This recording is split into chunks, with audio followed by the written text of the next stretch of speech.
All right, taking a live look at the Capitol, where the Senate adjourned on day one of the government shutdown. Lawmakers voting on two bills, one from Republicans, the other from Democrats. Neither option garnering enough support to get the government out of its shutdown. And both sides showing no signs of backing down. Fox 8's Linda Schmidt is live in the studio to break down this congressional dysfunction. That's a good way to put it, Linda. Dysfunction? What are you talking about? Both parties here accusing one another of playing political games with the lives and the livelihoods of Americans. Congressional leaders are still in a bitter standoff. Now, this is putting thousands of federal jobs possibly at risk here. The Senate voted again today on the Democrats' proposal and the Republicans' spending plan. Once again, both failed. Now, the Republican bill would fund the federal government through mid-November. Democrats are not signing on unless Republicans agree to extend Obamacare tax credits, which they say expire at the end of the year. Now, if they do expire, the Dems say millions of Americans will see the price of their health care skyrocket by more than $4,000 a month. There could be, however, a glimmer of hope for progress. Now, on the Senate floor, a small group was overheard discussing the beginning of a possible breakthrough. There's some Republicans that earnestly want to solve this. There's Democrats that earnestly want to solve this. Democrats are cracking a little bit. They understand the fundamental illogic of this. But Republicans tried to bully us. And it's clear they can't. They don't have the votes. We need a handful of Democrats to join Republicans to reopen the government. And once we do that, then we can talk about the issues that Democrats are raising. Now, senators are going to be returning on Friday after a break for the Jewish holiday of Yom Kippur, and at that time, they will be voting once again. Natasha, back over to you. We'll see what happens. All right, Linda, thank you so much. And Pope Leo weighing in on the issue of abortion and what it means to be pro-life. It's the first time that he's talked about the issues since becoming Pope, and it is the first time that he's spoken about it. Leo called for respect for both sides, but he also pointed out apparent contradictions in such debates. Someone who says I'm against abortion but says I'm in favor of the death penalty is not really pro-life. So someone who says that I'm against abortion but I'm in agreement with the inhuman treatment of immigrants who are in the United States, I don't know if that's pro-life. Pope Leo went on to say mutual respect is needed for people on both sides of the issue.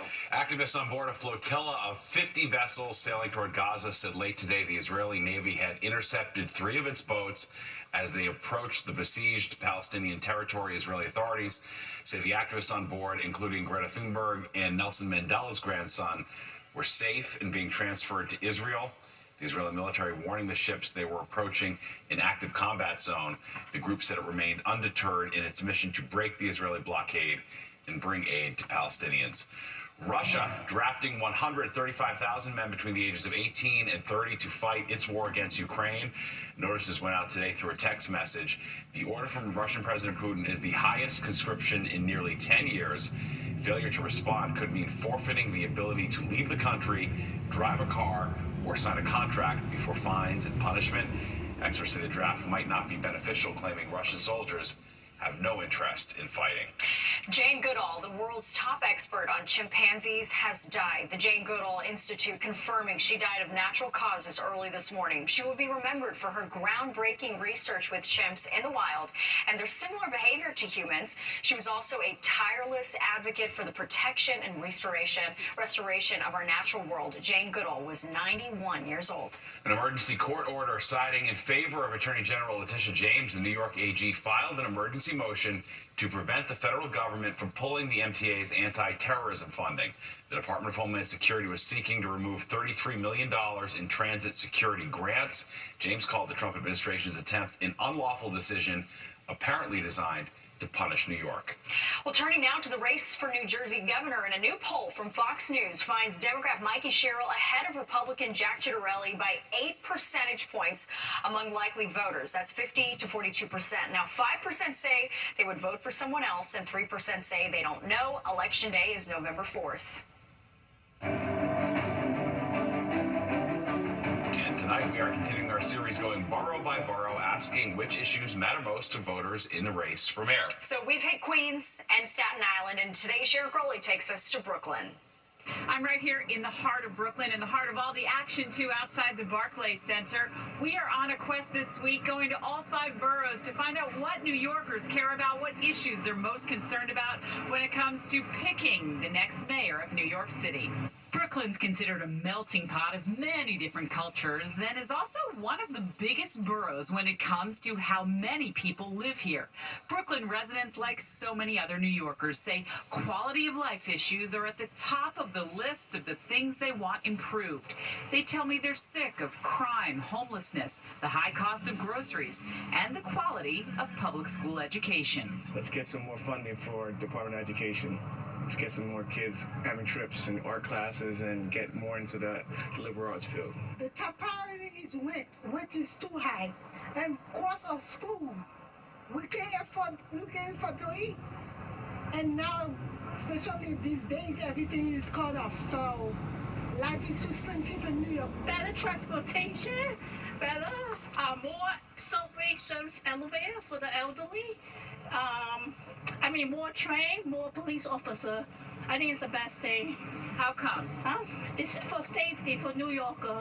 Affordable living, affordable homes for people that need it. We need the police to do their job in the subways because we have a lot of people getting attacked. Do something about the homeless people as well. Try to get them in a place if you can. But I don't take the train really because I don't feel safe for my kids. So most of the Brooklyn residents that I talked to tell me they haven't decided yet who they want to be the next mayor of New York City, but things they are certain about, they want crime in the subway fixed and the high cost of living here in Brooklyn to be reduced. So if you're a candidate running, listen up. In Brooklyn, Sharon Crowley, Fox 5 News. And for more of the New York City Mayor's Race, tune into Battleground NYC, the Fight for Your Vote, hosted by SE Cup. You can catch that weeknights at 7 on the Fox local app and at 11 on Fox 5 right after the 10 o'clock news. Well, massive waves from hurricanes churning in the Atlantic are causing marine life to wash ashore. All right, baby sea turtles tumbling in the waves, getting injured. The effort in Florida to save the animals.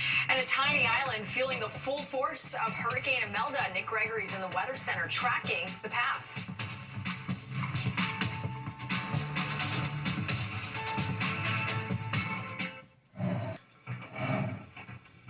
Hurricanes Humberto and Imelda continue to impact the southeastern coast of the U.S. In Florida, massive waves are sending baby sea turtles ashore, stuck in seaweed. A Marine Science Center says it has about 80 young turtles that are recovering in its care right now. We actually get them in pretty lethargic, and once they've washed up, they actually can't get back out to the ocean on their own. We give them fluids with some dextrose, which is sugar, to kind of help give them a little bit of energy, and then we'll actually try them in some shallow water and make sure that they're in water and they're able to try and be offered food as well.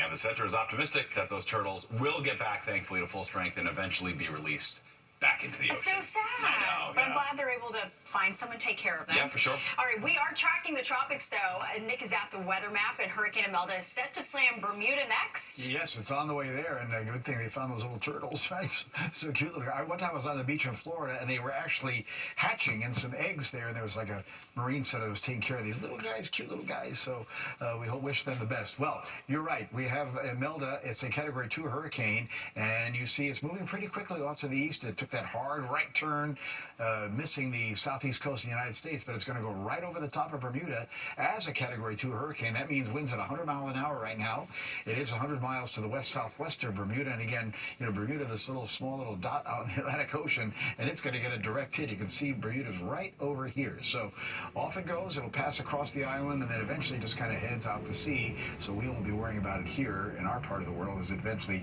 kind of heads off in towards the North Atlantic. We don't have really anything to worry about here. As you take a look at the close-up satellite view, we are in the clear. We're going to stay in the clear for tonight, and really for the next couple of days as we take a look at the wide view. There's a big ridge of high pressure building right on down, and you can see again on the edge of the screen here, there goes Imelda. But the high pressure rules and will also help in blocking Imelda from coming our way, but bring us cooler temperatures tonight and tomorrow, and eventually going to see here in our futurecast that things will be warming up down the road. Notice the northeast wind for tomorrow. See how the clouds are coming down from that direction, and that's going to bring in that cooler air. But notice as we head on towards Friday, look at that shift. Now the wind coming up out of the south to southwest, so we'll start to see a recovery in temperatures at that point, and especially we'll see that happening as we head on into the weekend. Chilly night ahead, though, especially in the suburbs. Some 30s there, 36 Monticello, 39 in Sussex, about 51 in the city, and 40s as you move out across Long Island. 40s about 50, high 50s Jersey Shore, mid 60s tomorrow.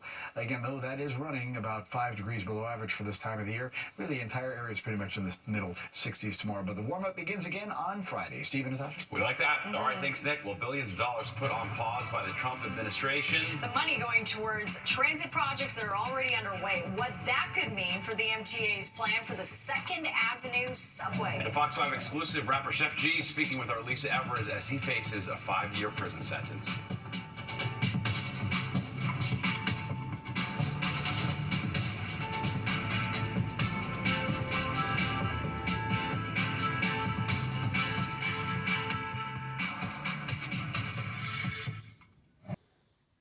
You're watching the 10 o'clock news. Money meant for major transit upgrades frozen by the feds, putting 2 big New York City projects in limbo. Welcome back to the 10 o'clock news. I'm Steve Lacey. And I'm Natasha Verma. Roughly $18 billion for the projects were blocked, creating a new hurdle for the 2nd Avenue subway project and the Hudson River Tunnel project, too. Yep, that's right. Fox 5 Sharon Corley joins us now live in studio with the reason behind the holdout, Sharon. Yeah, the assignment, how will the government shut down affect New Yorkers? Well, we have 2 major ways, significant implications for the 2 New York City infrastructure projects. President Trump is putting a hold on roughly $18 billion in federal money earmarked to fund the 2nd Avenue subway expansion and the new Hudson River Rail Tunnel. Now, construction has already begun on both projects. The 2nd Avenue subway is, of course, expanding into Harlem, and the new rail tunnel beneath the Hudson River connects New York City and New Jersey. The White House budget director says that the step was taken due to the Republican administration's belief the spending was based on unconstitutional diversity, equity, and inclusion policies used here in New York. However, pulling funding from projects in the districts of 2 of the most powerful Democrats in Congress may also have something to do with it. Republicans need at least 5 Democrats to join them to pass a continuing resolution to end this shutdown. And pulling money away from districts that New York Minority Leader Chuck Schumer and House Minority Leader Hakeem Jeffries represent may be an effort to exert pressure. New York Governor Kathy Hochul reacting this way to the funding cuts. We've done our part. We're ready to build. It's underway. And now we realize that they've decided to put their own interpretation of proper culture ahead of our needs, the needs of a nation.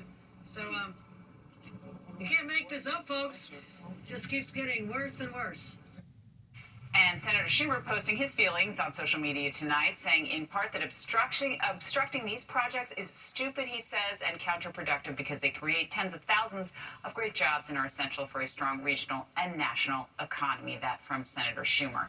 Now, just how bad will things get for New Yorkers? Federal workers, of course, that it depends on federal workers how long this government shutdown lasts, like how it will impact them. So it's something we'll be watching. I'm sorry, I'm stumbling all over, but it's a big deal for people who are not getting paid and, parks that are closed. Yeah, right. There's a lot of other ways we're going to feel it here, too, potentially, right? That's right. Governor Hochul saying that even the Statue of Liberty might be shut down, and that really impacts not just New Yorkers, but tourists and visitors from all over. Yeah.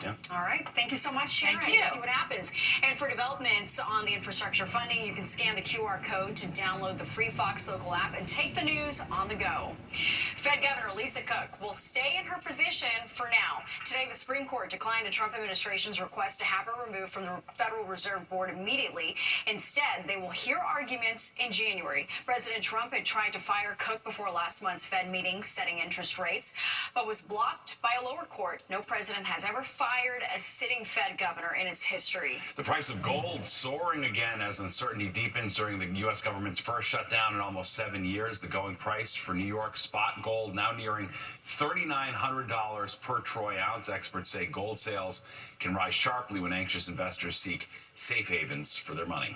Well, it's going to cost you more to send some packages this holiday season. Starting Sunday, the USPS is raising the price for their different mail delivery options. So the prices will stay in effect through the middle of January. The agency says that it's trying to cover extra handling costs and stay in line with competitive practices. The Postal Service has a breakdown of their new pricing on their website. Nearly 2 miles of new bike lanes are now finished in western Queens. Those lanes connect the expanding Queens Greenway to parts of Brooklyn. They directly link Greenpoint Avenue with the Kosciuszko Bridge. It also connects the western Queens waterfront with the Hunters Point Ferry. Students in New Jersey and Jersey City are now required to put their cell phones away during the school day. The school board unanimously approved this move last month. Officials say students who violate the policy may have their phones taken away until the end of the school day. And here's what students had to say about this new rule. For Spanish class, my first period, they took our phones in like a pouch and kept it for the rest of the class. We were allowed to use it during lunchtime, but not really during other classes. I like the phone ban because I think it stops us being so distracted. And unlike New York, New Jersey does not have a statewide cell phone ban in schools, but many districts are coming up with their own bans. The NYPD looking for a suspect after a violent attack on an MTA worker in Brooklyn. Investigators releasing these images of the person they want to talk to. It happened around 10:30 Monday night at the Nostrand Avenue station in Crown Heights. Police say the worker was in a tunnel when the suspect approached the 64-year-old victim and slashed him in the neck. That victim in stable condition. Well, he's been called both a founding father of Brooklyn drill rap and also a gangland godfather. All right, today Brooklyn rapper Chef G turned himself in for a 5-year prison sentence, and only our Lisa Everest talked to him while he was walking into court. It's a Fox 5 exclusive. A trio of landscapers are pruning the grounds of a historic church. That's right, a flock of sheep busy munching away while the church brings back this special lambscaping crew every year.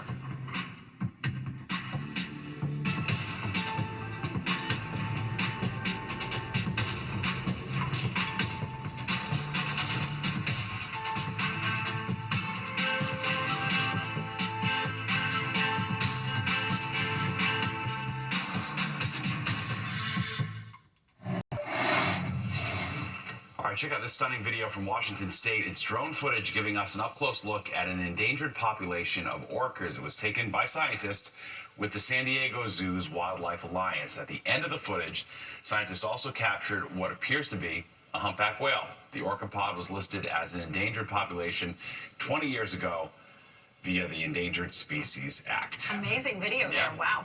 Well, head down to Soho and you may find some surprising animals roaming around a church cemetery. All right, Fox 5's Meredith Gorman shows us how the church is using sheep to help upkeep the land. If you're walking around Novita this fall, you may just stumble upon some sheep grazing in a nearby graveyard. Come on, guys. Meet Carlo, Pio, and Lucia. We like to say they're out here doing our lambscaping. They'll spend the next month or two out here in the North Graveyard. We have a shed for them to call home. They arrived here last month from a farm on Long Island, continuing a tradition at the Basilica of St. Patrick's Old Cathedral. The white sheep is named after Carlo Acutis. He's our new millennial saint. The one with the white patch on the head and the tail, she's named after Saint Lucia, also known as Saint Lucy. And the other dark one on the opposite side is named after San Padre Pio. Their job is simple: help keep the grass low. But as you can see, these three are inseparable, and they also love the camera. They've become a neighborhood attraction. After all, it's not every day you see sheep in New York City, let alone on the grounds of a historic 19th century church. Year after year, people remember, are the sheep coming? Are the sheep coming? And so it's been a joy for us to bring them back every year. Yes, they keep the grass down, but it's a little bit deeper than that. It's in Scripture we see that our Lord is the Good Shepherd, and He's the one that takes care of us. If you'd like to see them, you can spot them over the fence while walking past the church on Mulberry Street, or join a tour of Old St. Patrick's Cathedral for an even better look at the three little city lambs. Meredith Gorman, Fox 5 News. Lambscaping. Yeah, I love good it. job. All right, you know New Yorkers love a line, and now waiting in one can have some benefits. Why scientists say it's actually helping your brain. All right, I'm ready for that. All right, in a landmark exhibit, the artists behind 6 rare paintings now on display from Sotheby's and we'll take a look at the forecast when we come back as well.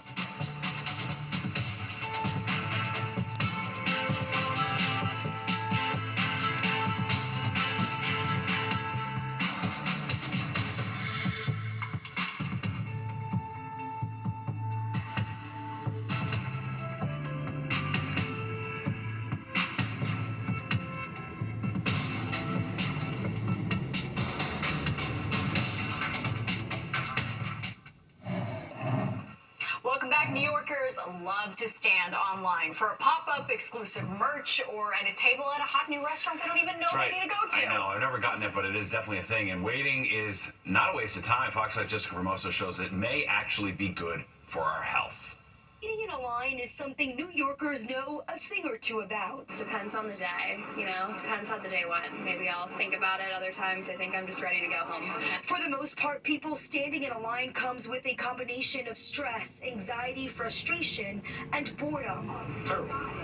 Like we're standing in line, to get your ticket to put your bags in for an airline, not relaxing.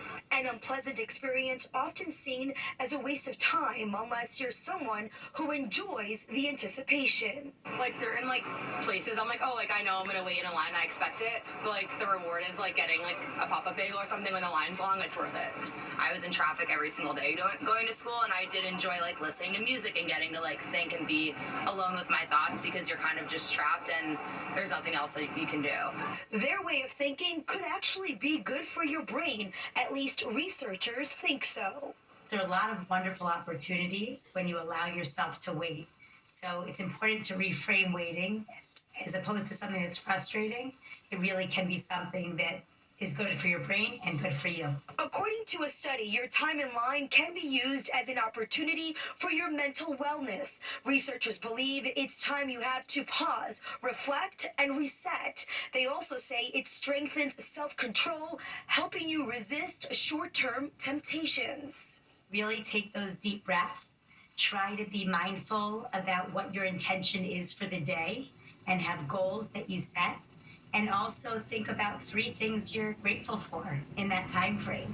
And all those practices can really help you refocus your frustrated energy into really productive energy. Nava Silton is a clinical psychologist. She says we naturally gravitate towards social conformity, meaning we conform to what other people do.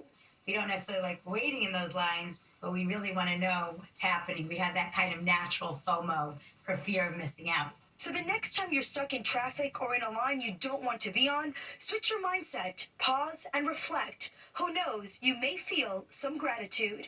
I'm Jessica Formoso, Fox 5 News. I've walked past lines in New York and asked, what are you waiting in line for? They have no clue. Yeah, they don't even know. I don't know. Their something must be good. It's just the line must be good. Yeah. Believe the hype. Wow. Yikes. Not for me. Well, if you want to wait in line, Nick, you're going to have to need a jacket tonight. Yes, tonight, and the same thing tomorrow morning if you're waiting in line for anything, maybe a taxi or what have you. It's going to be a little chilly start to the day as we say goodbye to September and hello October. And, well, let's review September, shall we? The highest day was on September the 6th. We had 86 degrees, but just 2 days later it was 56. And remember, yesterday I was showing you how the first half of September was below average and the last half of September was above average. So certainly it was a dry month. We only had 2.76 inches. We should have gotten well over 4 to almost 5 inches of rain in September. We're still 7 inches behind rainfall for the entire year. And we did not have one 90-degree day in September. Usually we get one.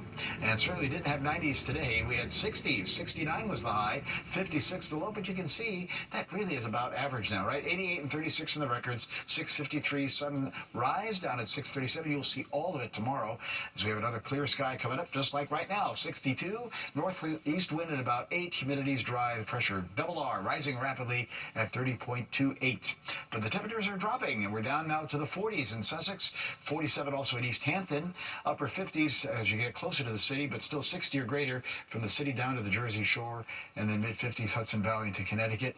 And we are seeing these temperatures considerably cooler than last night, as we expected, right? 9 to as much as 18 degrees cooler, again, depending upon where you are. Northeast wind, close to 10 miles an hour on average. It'll stay that way tonight, become more easterly during the day of Thursday, and then we'll see the wind come around to the south end of the week. That's going to warm things right back up again. All right, we're upper 60s to about 70 most of the area today. Again, pretty close to average. 73 there at Sussex, I should say at Newark, and 60s across New England, Providence, Concord, Rochester only 62 today. State College at 70. Mid-70s down to Washington, D.C., but look further west now. We have temperatures still in the 80s today. Cincinnati, 83. Nashville, 88. Chicago, 76. And I point that out because as quickly as the cool air has gotten in here, it's going to get out of here, too, and that's when we'll warm it up later on in the week. Sky is clear right now, and it'll stay clear tonight. Why? We have a big ridge of high pressure building down with that northeasterly airflow. There goes Imelda over Bermuda. And then it's dry all through the middle part of the country. So we're going to stay dry for another couple of days ahead. All right, tonight it's clear. It's down to the 30s north and west, low 50s in town. Closer to 50 along the coastal, the mid-50s there down by Belmar, upper 40s in more of the nearby suburbs. About mid-60s are the best we'll do tomorrow, so that's a little bit below average for this time of the year. Tomorrow night, again, sky stays clear, lower 40s north and west, lower to middle 50s around town, and then we'll get right up in towards the lower 70s as we head on in towards Friday. The warming trend starting to return, even 73 possible for Newark, and it gets even warmer as we head on into the weekend forecast. So tonight, 51 in Midtown, 30s to low 40s in the suburbs. We talked about the potential for some freezing conditions and frost as you get up towards Sullivan County and Ulster County up there in the Catskills. Otherwise, again, just kind of a clear sky tomorrow. Beautiful blue sky, not as much wind as today, but still cool. Mid-60s is about the best we'll do for tomorrow. All right, here comes the 7th day, and you're going to see as we head on down the road, the warming trend returns, 72, 73 on Friday with lots of sunshine, and then here comes the weekend, and here come the 80s again. Close to 80 Saturday. Somebody's going to hit 80 Saturday. We all pretty much go into the low 80s Sunday and Monday, even Tuesday, overnight lows back into the lower 60s. Again, we need the rain. Maybe we'll start to see some showers around here by the time we get to Friday. Steve and Natasha. Nice. We won't take that for granted. All right, thanks, Nick. Well, the works of 6 of the greatest expressionist artists are now being showcased by Sotheby's in the United Arab Emirates. And these masterpieces have rarely been seen. They include the works of Van Gogh and Frida Kahlo. According to Sotheby's, none of these works of art have ever been displayed in the Middle East.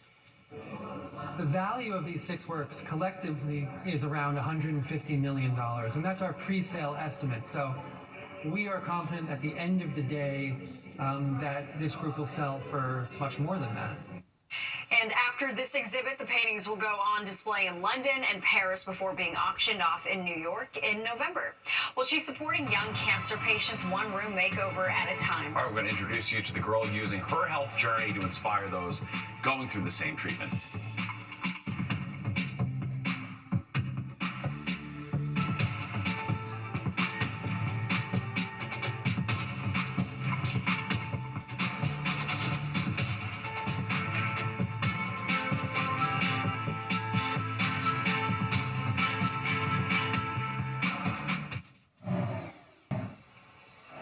Well, the driver apparently thought a pair of socks could keep him from paying more than $18,000 in tolls. Port Authority police pulled over this car at the Holland Tunnel last week.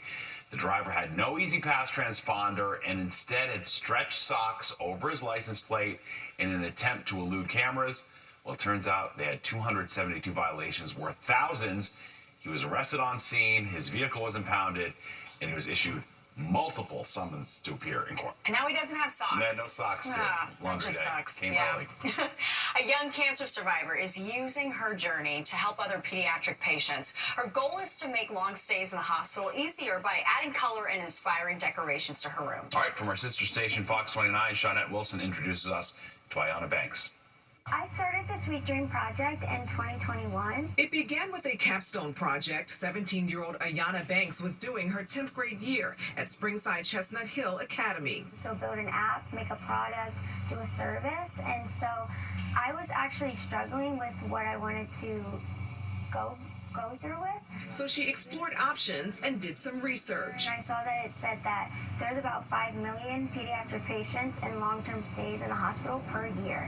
And In 2014, I was one of those kids. Ayanna remembers her time going between CHOP and Memorial Sloan Kettering Cancer Center in New York City as a kid with cancer. My hospital room was always decorated with like Hello Kitty pillows and princess blankets and posters. It was then that the idea for her project became crystal clear. I remember more joyous moments in the hospital than I remember the sad parts, and I really think that's because my hospital room was decorated. Her school project is now her very own nonprofit.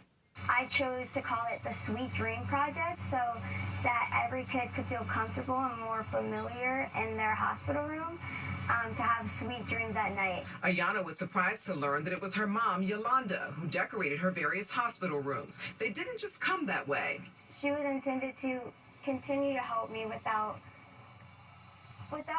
me knowing that she's going through any distress or hardships. And so I really admire her and look up to her. She says CHOP helps by signing up families for her room makeover and gifts. They'll fill out a form with the patient on their favorite animals and their favorite shows and all of their favorite things. So then after I get that form, I can personalize what I want to order for them. And then I pack all of that into a Sweet Dream portable duffel bag.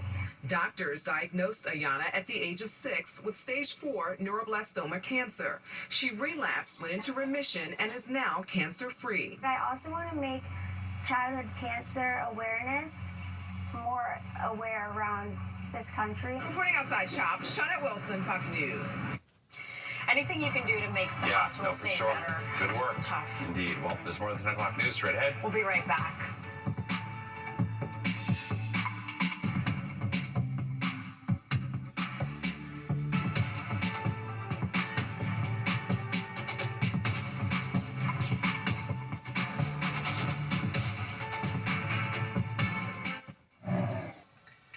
Wheel of Fortune's given out lots of prize money over the years, but a local woman staking claim to a prize never seen in the show's history. A solid guess makes Christina Deravanik from Stamford, Connecticut, the biggest winner in wheel history. She walked away with more than $1 million of prizes. She becomes only the 4th contestant ever to land the show's $1 million grand prize. What a guess. Yeah, for My sure. goodness. Jeez. Congrats to her. All right, final check of the weather. Cool tomorrow. Definitely. Yes, and really cool as you get up to the north. Why? Look at this. We have freeze warnings and frost advisories. That's going to be up there in Sullivan County and extending up into Ulster County. Again, that's going to go pretty much overnight. And you can see with good reason, look at the temperatures there, down into the 30s. 30 there for Monticello, 38 Poughkeepsie, high 30s to Sussex, 40s out on the east end, about 51 in the city, and then upper 40s closer to home. Again, as we look outside for tomorrow, beautiful sunny day, blue sky, but temperatures will stay in the middle 60s most of the day. That's about 5 degrees below average, but we're out of the chill pretty quickly. Friday, 73. Look at Saturday, up near 80. We should go above 80 Sunday, Monday, and Tuesday. All of those days featuring nothing but sunshine. Of course, again, we've been talking about the drought. We do need some rain. Looks like that won't happen until we get to about Wednesday. Steve and Natasha. Very well. All right, thanks, Nick. Don't go anywhere. Battleground NYC. The fight for your vote is next at 11 with host S.E. Cobb. And then stick around for Good Night New York with Crystal Young and Ryan Christopher at 11:30. All right, that does it for us tonight. If you missed any part of the 10 o'clock news, you can always catch an encore on our free streaming app, Fox Local. Where you can stream our newscasts anytime. Have a great night. We'll see you tomorrow.